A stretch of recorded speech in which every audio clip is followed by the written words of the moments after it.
আল্লাহ তাআলার হুকুমগুলো মানতে গিয়ে গুনার কাজ থেকে বিরত হয়।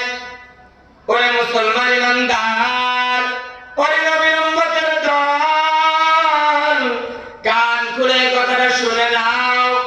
আল্লাহ পাক রব্বুল আলামিন আমাকে আপনাকে যে সময়টুকু দেওয়া হয়েছে, যে সময়টুকু আমরা পেয়েছি, এই সময়গুলোর মধ্যে আমরা যে সমস্ত কাজগুলো করে থাকি, সেই কাজগুলো করতে যাইয়া আল্লাহ রাব্বুল আলামিনের হুকুম পালন করি।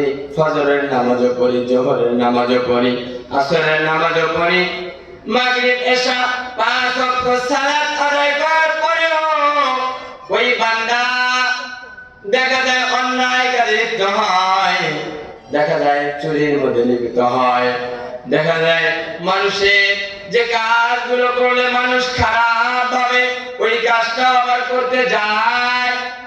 কাজ করার কারণ হলো সে নামাজ আদায় করে দেয় আর নামাজের মধ্যে মজা পায় না, নামাজের অবস্থান তার অন্তরের মধ্যে ঢুকে নাই।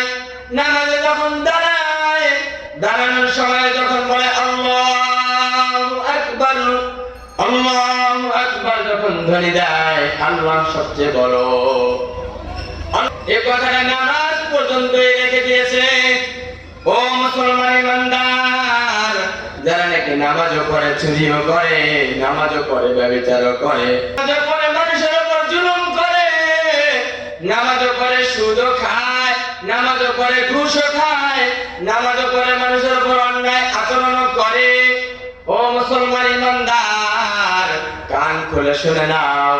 যদি আমি নামাজ পড়ার পরেও চুরি করে থাকি, তাহলে আল্লাহু আকবার ধ্বনি ওই নামাজের মধ্যে রেখেছি, বাইরে নিতে পারি না।